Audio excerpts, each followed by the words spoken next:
당시에는 그 목자들이 양들을 위하여 푸른 초장으로 인도하는데 목장이 있는 것도 아니고 또 특별히 풀이 넉넉한 것도 아닙니다. 메마른 사막에서 사막으로 이어지는 중동 지역에서는 양들에게 푸른 초장으로 인도하는 것은 결코 쉬운 일이 아닙니다.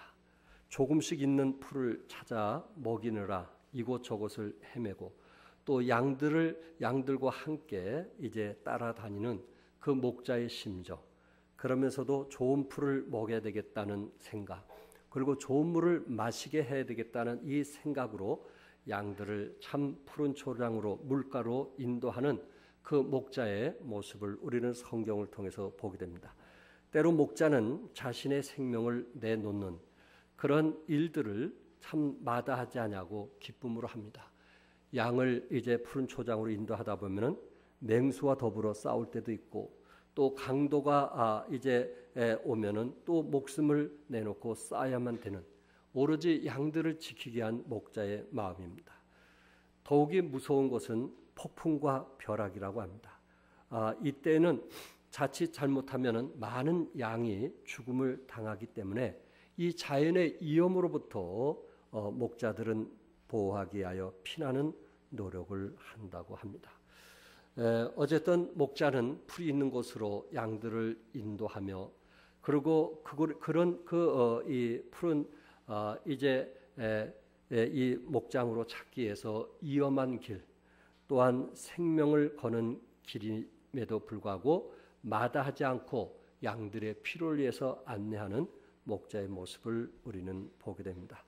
오늘 특별히 잃은 양을 찾으시는 예수님을 통해서 우리도 그리스도 안에서 주님께서 예수님의 형상을 닮아가라고 말씀했고 내게 와서 배우라고 말씀을 했는데 그리스도 안에서 이렇게 성장하는 사람들의 마음에 그리스도의 마음을 닮아가는 것 중에 하나가 무엇일까? 그것은 예수님의 마음이 아닌가? 예수님은 어떤 마음인가? 오늘 본문에서 말씀한 것처럼 잃은 양을 찾을 때까지 찾으시는 분이 바로 예수님이십니다. 4절에 너희 중에 어떤 사람이 양 100마리가 있는데 그 중에 하나를 잃으면 99마리를 들에 두고 그 잃은 것을 찾아내기까지 찾아다니지 아니하겠느냐. 오늘 본문에는 이 양에 대한 비유로 말씀을 하고 있습니다. 중요한 교훈은 여기서 작은 것도 우리 예수님은 소중하게 여기신다는 사실입니다. 어떻게 보면은 99마리를 우리 안에 두고 한 마리를 잃게 되었을 때 그 한 마리를 찾기 위해서는 100마리를 인도했을 만큼 그런 이용과 고비와 또한 어려움이 있음에도 불구하고 목자는 한 마리의 양을 찾기 위해서 또한 가게 된다는 것입니다. 여러분, 목자가 그 길을 선택한다는 것은 결코 쉬운 일은 아닐 것입니다. 또한 경제적으로 볼 때, 이윤으로 볼 때 이거는 너무 손실이 큰 것입니다.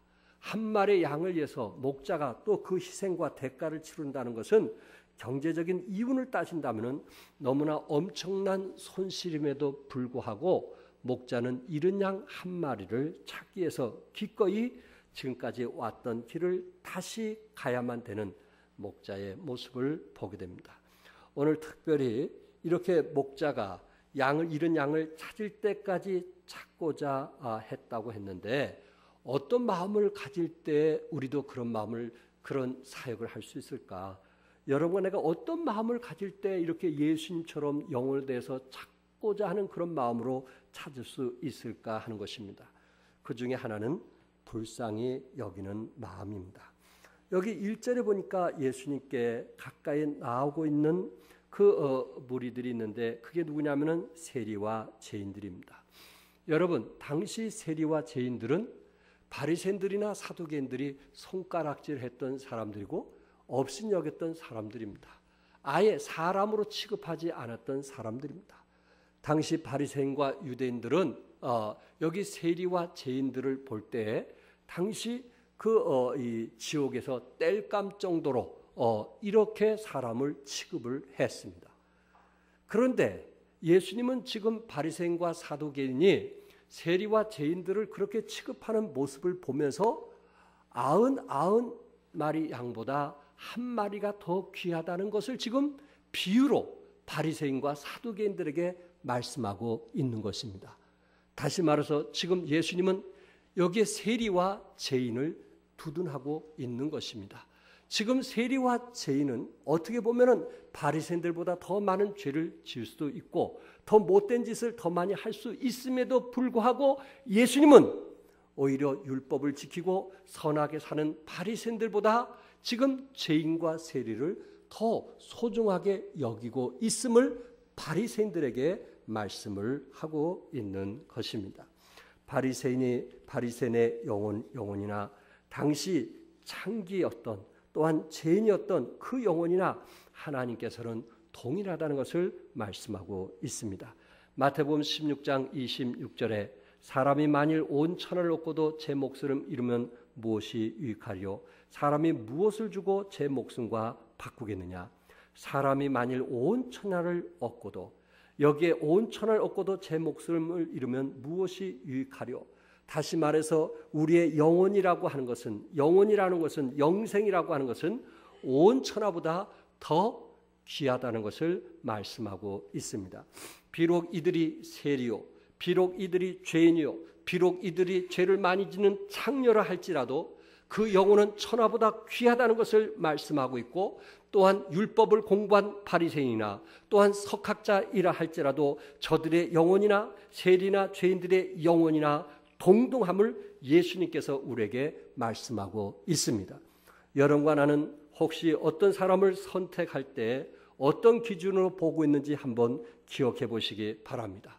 우리 주님은 한 영혼을 천하보다 귀하게 여기고 나이가 드셨던 또한 청건 또한 어린아이든 한 영혼을 천하보다 귀하게 여기신 분이 주님이시오. 오히려 세리와 죄인을 두둔하신 예수님의 모습을 말씀을 통해서 보게 되는 것입니다. 우리는 요즘 자살하는 많은 사람들의 소식을 접하고 있습니다.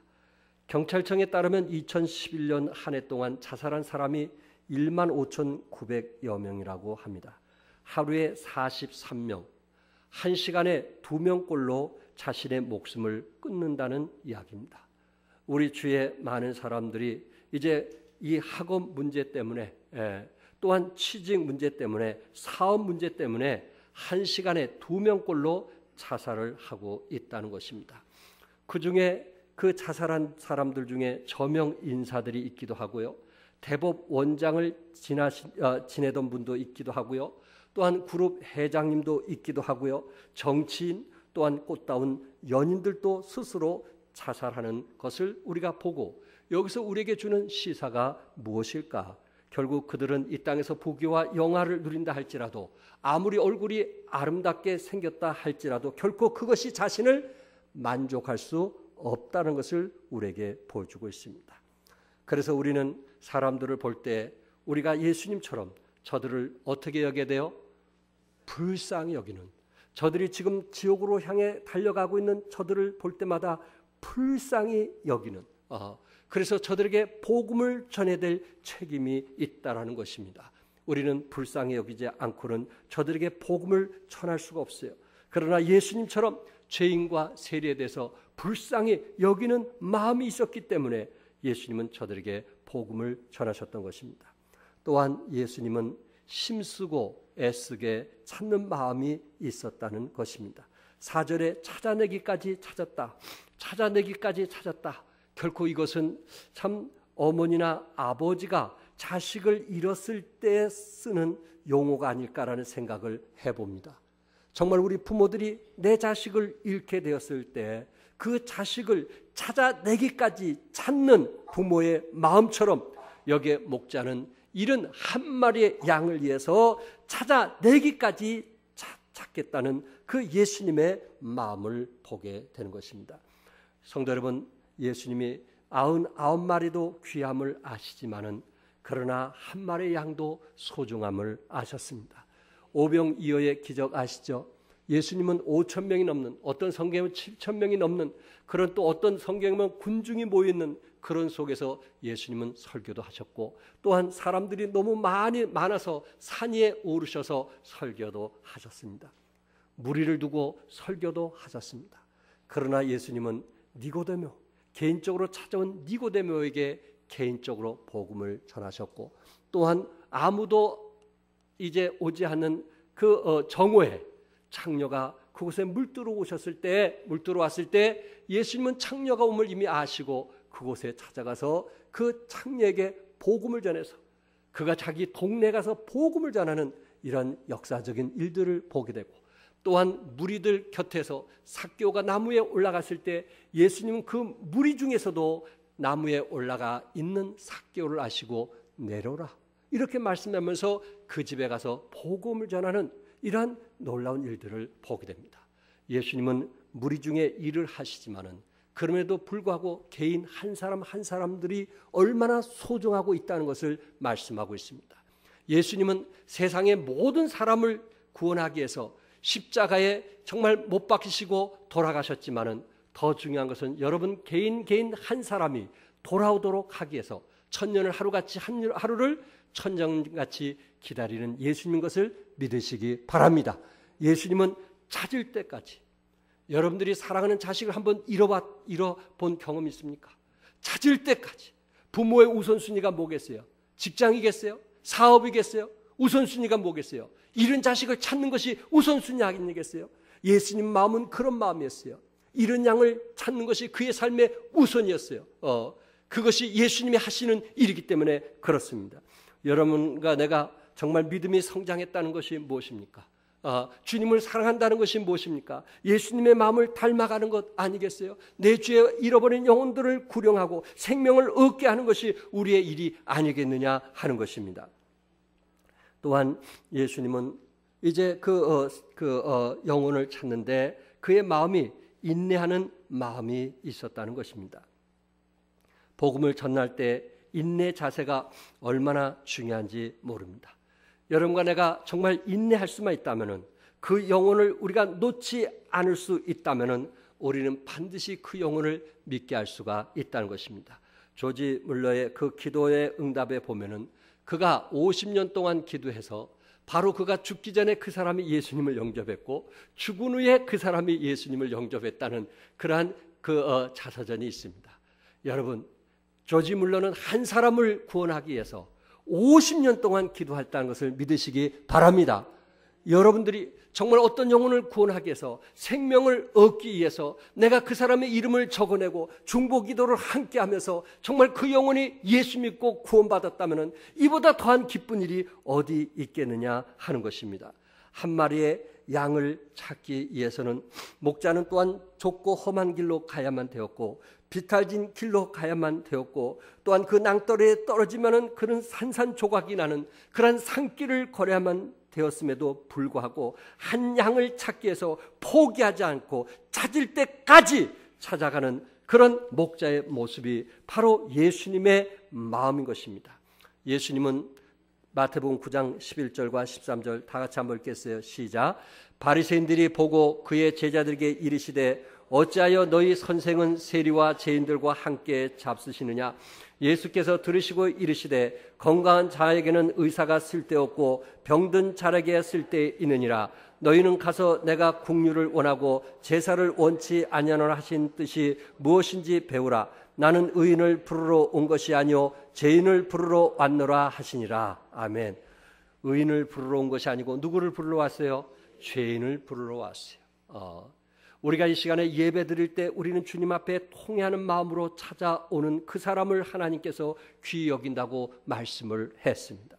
우리는 어떻게 하든지 예배다운 예배를 성공하면 여러분의 영성도 뛰어나게 되고, 예배가 성공하면 우리의 삶이 신선해지고 하나님의 은혜 안에 잠기게 되는 것처럼 우리 예수님은 소외당하고 버림받은 자를 위해서, 잃어버린 자를 찾기 위해서 이 땅에 오셨다고 말씀을 했습니다.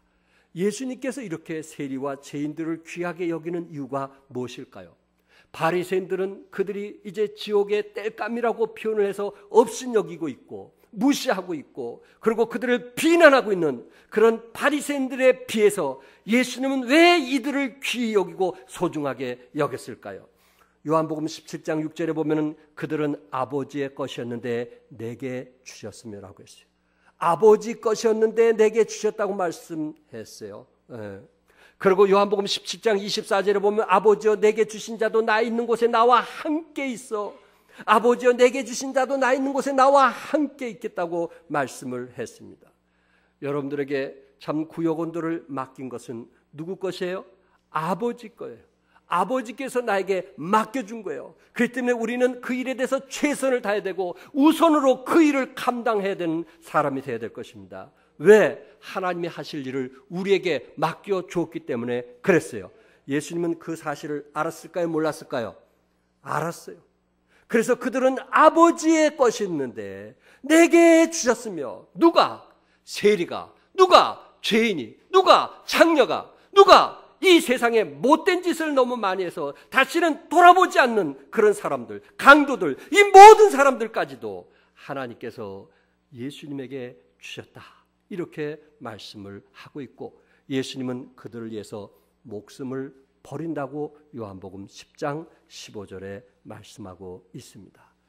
영혼을 찾기 위해서 찾을 때까지 찾으시는 인내하시는 예수님의 마음을 여러분들 기억하시고 새생명 축제를 맞이해서 한번 좀 확신을 가져보지 않겠어요? 한번 믿음을 가져보지 않겠어요? 그래서 내가 그 사람을 위해서 한번 내가 계속해서 기도하고 중보 기도하고 하나님의 뜻을 구하면서 그가 구원받을 때까지 내가 하겠노라고는 그런 결단이 우리에게 필요하지 않겠어요? 셔우드 홀 선교사님의 이야기입니다. 이 셔우드 홀 선교사님은 3대를 이어서 우리 한국에 와서 복음을 전했던 분이십니다. 아버지 윌리엄 제임스 홀은 그의 아내와 함께 의료 선교사로 평양에 와서 복음을 전하게 되었습니다. 그런데 어느 날 평양에 와서 복음을 전하는데 한 사람이 이제 이 화상을 당해가지고 손가락 3개가 붙어 있었어요. 그래서 그것을 수술해 주는데 이 피부가 모자라가지고 자기 살을 떼어서 붙여준 그런 일을 보고 평양에 있는 그 주위 사람들이 너무 놀라서 세상에 이런 사람이 어디 있는가? 그러면서 그곳에 많은 영혼들이 그리스도께 오는 그런 일들이 일어났다고 합니다. 이 부부들이 그곳에서 한 2년 사역할 때 청일 전쟁이 일어나게 되었고 일본과 청나라가 전쟁을 일으키면서 평양에 많은 사람들이 부상하기도 하고 죽기도 했는데 그것이 전염병이 되어서 이제 선교 본부에서 위험하니까 본국으로 돌아오라고 명령을 했습니다. 그런데 이 목사님, 선교사님 부부는 어떻게 이런 사람들을 두고 내가 갈 수 있겠느냐?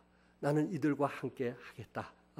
그렇게 하면서 결국 1894년 과로와 발진 디프스에 의해서 간염으로 그들은 감염되어서 이제 소천을 하게 되었어요.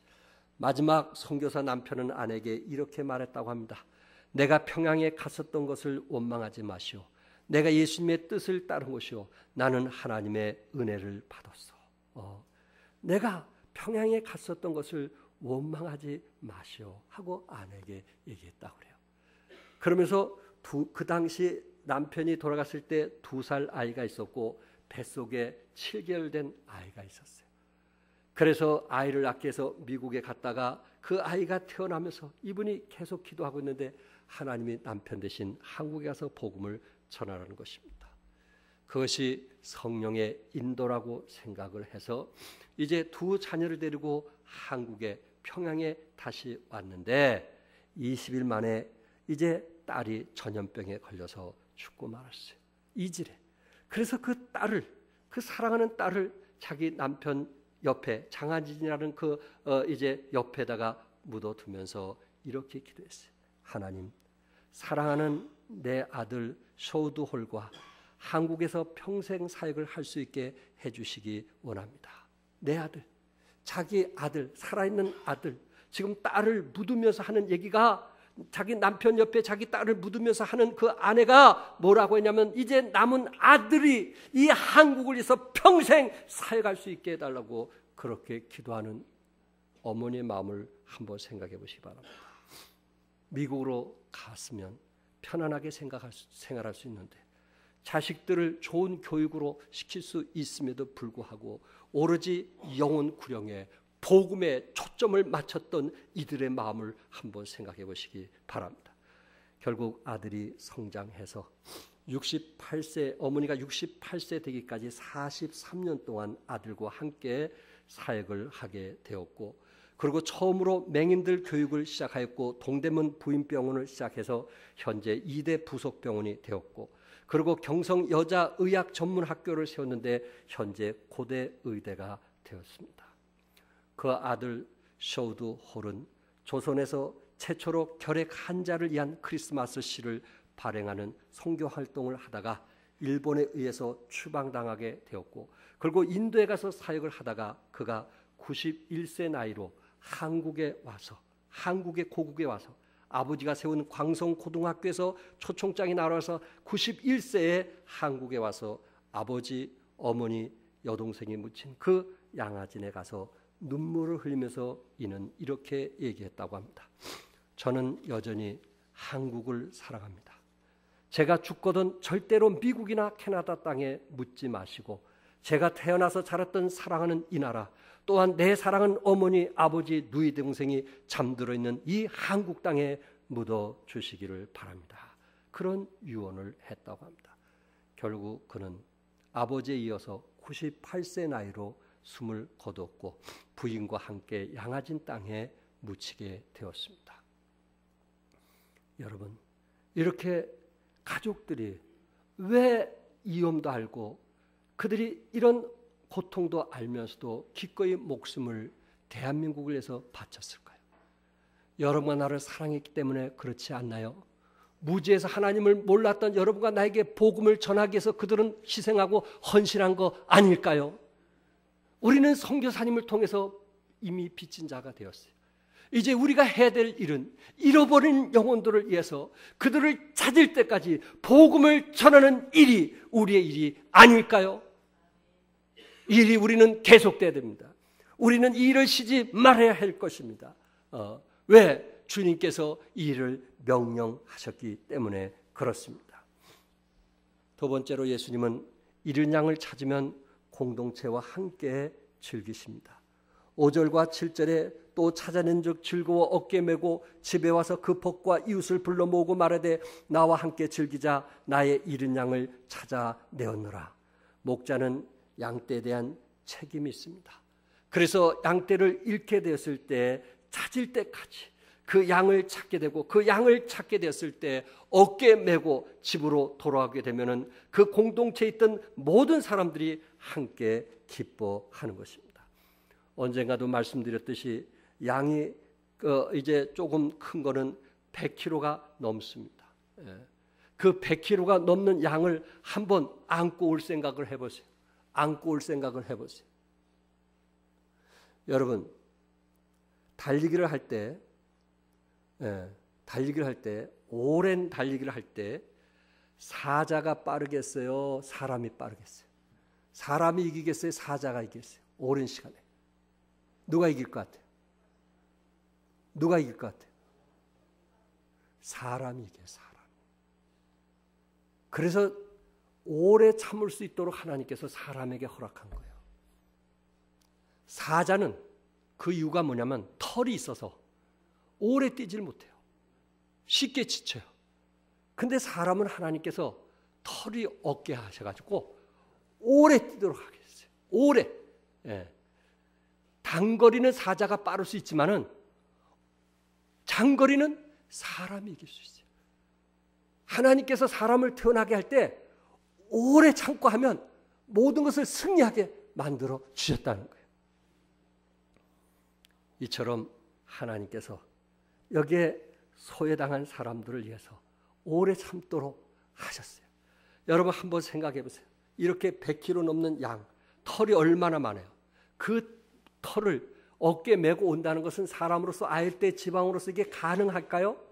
한번 상상해 보세요.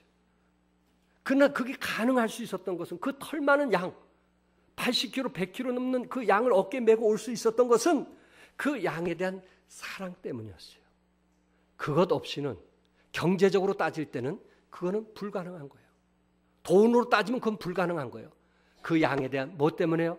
사랑 때문에 그것은 가능했고 어떤 대가도 치를 수가 있었던 것입니다.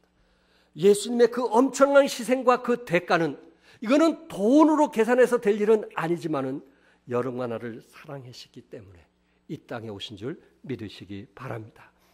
양은 더 이상 앞으로 갈 수도 없고, 그리고 양은 웅덩이에 빠지면은 더 이상 웅덩이에 올라올 수 있는 힘도 없어요. 왜? 다리가 짧기 때문에. 그곳 태양빛에 의해서 죽고 맙니다.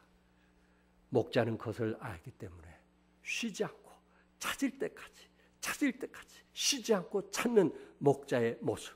얼마나 양을 사랑하면, 얼마나 양을 긍휼히 여기면 그렇게 찾을까요? 양은 목자가 자기를 보호하기 위하여 둘러쳐진 울타리를 뛰어넘었어요. 양은 목자의 보호를 거절했어요. 목자의 사랑을 저버렸어요. 자기의 고집만 주장하는 것이 양이 아니에요. 그럼에도 불구하고 목자는 양을 나무라거나 비난하지 않냐고 긍휼히 여기고 사랑했기 때문에 양을 찾을 때까지 찾는 목자의 모습을 보게 됩니다. 6절에 나와 함께 즐기자 나의 잃은 양을 찾아내었노라. 주님의 사랑은 너무나 커서 다 헤아릴 수가 없어요. 우리 주님은 이런 사랑을 가지고 잃은 양을 찾게 되었고 잔치를 벌리게 되는 것입니다. 우리는 주님이 마셨던 그 잔의 쓴맛을 알 수가 없습니다. 땀이 핏방울이 되어 땅에 떨어지는 고통을 감내하고 있을 때도 잠들어 있는 제자들을 바라보는 예수님의 마음을 다 알 수가 없습니다. 십자가에서 목과 가시와 창에 찔린 상처와 괴로움을 다 알 수가 없습니다. 그럼에도 불구하고 잃은 영혼을 찾을 때 그 기쁨을 우리와 함께 누리기를 원하시는 것입니다. 천군 천사들이 기뻐하면서 한 영혼이 돌아오게 됐을 때 그 기쁨을 구원받은 사람들과 함께 누리기를 원하는 것입니다. 여러분, 우리가 새 영혼들이 찾아왔을 때, 그가 예수 믿고 구원받았을 때, 아니 또한 이곳에 찾아 나왔을 때 함께 기뻐하기를 원하시는 것입니다. 우리만 예수 믿고, 우리만 정말 예수를 잘 믿는, 우리만 좋은 말씀 듣고, 우리만 교회를 사랑하는 그런 사람이 되기를 원하는 것이 아니고 주의 죄인과 세리들이 함께 동참하기를 원하는 것입니다. 7절에 내가 너에게 이르노니 이와 같이 죄인의 한 사람이 회개하면 하늘에서는 회개할 것이 없는 의인 99으로 말미암아 기뻐하는 것보다 뭐하리라? 더하리라고 말씀했어요. 여기에 죄인 한 사람이 뭐하면? 회개하면 회개. 여기에 회개라는 말이 헬라어의 신약에서는 메타노이아라는 단어를 썼어요. 변화라는 의미, 변화라는 그 메타와 정신이라는 누스라는 단어가 결합된 단어가 메타노이아입니다. 이것은 생각의 변화를 말하고 있습니다. 진정한 회개는 우리의 생각이 뭐가 돼야 돼요? 변화가 돼야 돼요. 진정한 회개는 우리의 생각이 변화되지 않고는 우리는 영적인 축복을 누릴 수 없어요. 하나님의 은혜에 잠길 수가 없어요. 우리의 생각에 변화가 오는 것이 진정한 회개예요. 구약에서는 서브라는 단어를 썼어요. 회개란 말 속에. 그 말은 돌이킴이에요. 돌이킴. 그래서 진정한 회개라는 것은 뭐냐면 우리 생각의 변화, 우리 생각의 돌이킴, 그것이 진정한 회개다 이렇게 말씀하고 있어요. 예수를 믿는다고 하면서도 옛 생각 가지고 우리 생활에 만족하면서 그렇게 사는 사람은 진정한 회개가 되는 것이 아니에요. 우리가 완전히 유턴해서 하나님께 소망을 가지고 하늘의 소망을 가지고 살아가는 사람들을 회개라 이렇게 말씀하고 있어요. 여러분, 탕자 아시죠? 탕자는 아버지 품이 그렸을 때 생각만 회개한 것이 아니고 그 순간 그는 아버지께 돌아왔어요. 그것이 진정한 회개 아니에요? 탕자는 누구에게 돌아왔어요? 아버지께. 세상의 모든 것을 뭐하고? 버리고. 그동안 그렇게 세상을 사랑했던 사람이, 세상을 그렇게 좋아했던 사람이, 세상을 그렇게 꿈꾸었던 탕자가 아버지의 분깃을 가지고 그렇게 누렸던 그가 결국 아버지를 떠나면 만족이 없다는 것을 알고 그 생활 속에서 완전히 생각이 바뀌어지고 그의 마음이 돌이킨 탕자를 보시기 바랍니다. 어떤 분이 회개를 통해서 하나님이 기뻐하시는 장치에 동참했다면 우리는 공동체로서 함께 기뻐하며 축하해 주시기 바랍니다. 여러분, 양이 돌아오게 됐을 때 잔치를 벌려면요, 그게 또 경제적으로 볼 때 손실이에요. 이거는 경제적으로 볼 때 손실이에요. 그러나 우리 하나님은 돈으로 갖고 계산하신 분이 아니라는 거예요. 경제적으로 계산한 분이 아니에요. 그 한 영혼이 천하보다 귀하기 때문에 함께 기뻐하고 함께 잔치를 벌리면서 그를 축하해주는 아름다운 모습을 생각해 보시기 바랍니다. 여러분이 새생명 축제에 한 영혼을 찾아가기 위해서 조금만 선물을 사서 찾아갈 때 돈으로 계산하지 마세요. 제발 돈으로 계산하지 마세요. 한 영혼이 천하보다 귀하다는 것을 계산하세요. 우리는 돈으로 계산하면 아무 일도 할 수가 없어요. 그런데 우리 주님께서 성령이 너에게 임하시면 너희가 권능을 받고 예루살렘과 온 유대와 사마리아와 땅끝까지 이르는데 뭐가 되라어요? 증인이 되리라고 말씀했어요. 누가복음 15장의 비유에 대해서 빌 하이벨스 목사님은 예수를 전염시키는 사람들이란 책에서 이렇게 말하고 있어요. 15장의 그 세 가지 비유, 탕자의 비유라든지 10개 엽전의 비유라든지 또한 양의 비유라든지 여기서 이렇게 얘기하고 있습니다. 중요한 가치를 가진 무엇인가를 상실하였다는 것입니다. 중요한 가치를 가진 무엇인가를 상실했다는 것입니다. 정말로 소중한 무언가를 말이다. 기르는 양은 목자에게 매우 소중하였다. 생계의 중요한 몫을 차지했다. 잃어버린 동전은 여인의 생존에 필수적이었다. 그 돈은 그녀가 가진 전 재산의 10분의 1이었다. 말을 안 듣는 그 고집불통의 아들은 아버지에게 매우 소중하였다. 그들에게 우리의 삶에 있어서 소중한 그 무엇을 잃어버렸다는 것, 우리 삶에 있어서 소중한 그 무엇을 잃어버렸다는 것, 그것을 예수님은 알았어요. 그들이 소중한 것을 잃어버렸다는 것을 너무나 잘 알고 있어요. 여러분과 내가 살고 있으면서 내 주위에 있는 사람이 잃어버렸다는 것이 얼마나 소중하고 값이 있는가 하는 것을 알 수만 있다면 우리는 그들에게 불쌍히 여길 수밖에 없고 예수님처럼 하늘과 보좌를 버리고 이 땅에 올 수밖에 없는 그러한 마음일 수가 있다는 거예요. 왜? 잃었던 것이 얼마나 소중한 것을 알고 있다면 말입니다. 결론적으로 우리나라의 고종 황제의 밀사로 임명되신 분들이 몇 분 있습니다. 왕이 한 사람을 밀사로 임명할 때는 개인적으로 불러서 임명장을 줍니다. 그것은 왕과 자기만 아는 일입니다. 그 대신 이제 임명된 그 사람은 얼마나 자부심이 있겠어요. 왕으로부터 내가 임명을 받았다는 이 사실, 그래서 자기의 목숨까지 기꺼이 내놓고 일을 합니다.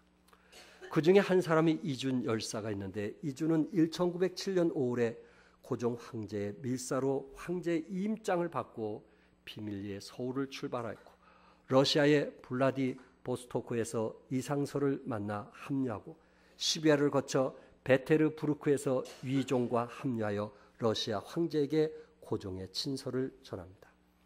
그들은 만국 평화회의가 열리는 네덜란드의 헤이그에 도착해서 일본의 침략 행위를 세계 좀 알고 싶어서 그들에게 얘기했는데 이미 일본의 영향을 받은 열국의 대표들은 이준이 가서 얘기했는데도 냉담한 반응을 보이는 것입니다.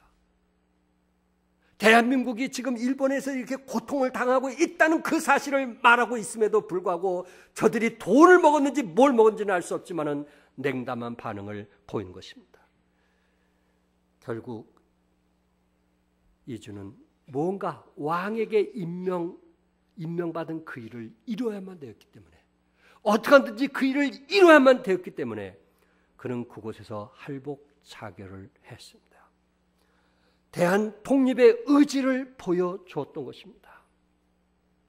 국왕의 밀사가 된다는 것은 결코 쉬운 일이 아니지만은 또한 자기가 국가를 위해서 헌신할 수 있는 영광과 특권을 얻을 수 있다는 것은 이것은 자랑스러운 일이 아니겠습니까? 그들이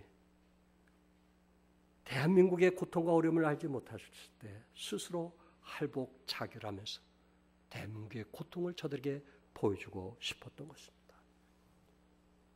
우리는 하나님으로부터 임명받은 사람 아닙니까? 땅끝까지 복음을 전하라고 임명받은 사람 아닙니까? 무엇을 먹을 것, 무엇을 마실 것, 그 일을 위해서 살라고 하는 것이 아니고 그의 나라와 그의 의를 구하며 살라고 주님께 우리에게 사명 주신 사신이요 대사요 하나님의 신분꾼 아닙니까? 우리가 해야 될 일은 뭐예요? 복음 전하는 거 아닐까요? 이웃에게 복음 전하는 거 아닐까요? 왜 어떤 분을 위해서 기록하는데 왜 힘들어하십니까? 복음 전하는 데 왜 두려워하십니까? 과연 여러분들은 누구를 통해서 예수 믿게 되었어요? 여러분들은 누구를 통해서 구원받게 되었어요? 여러분 누구를 통해서 천국을 소유하게 되었어요?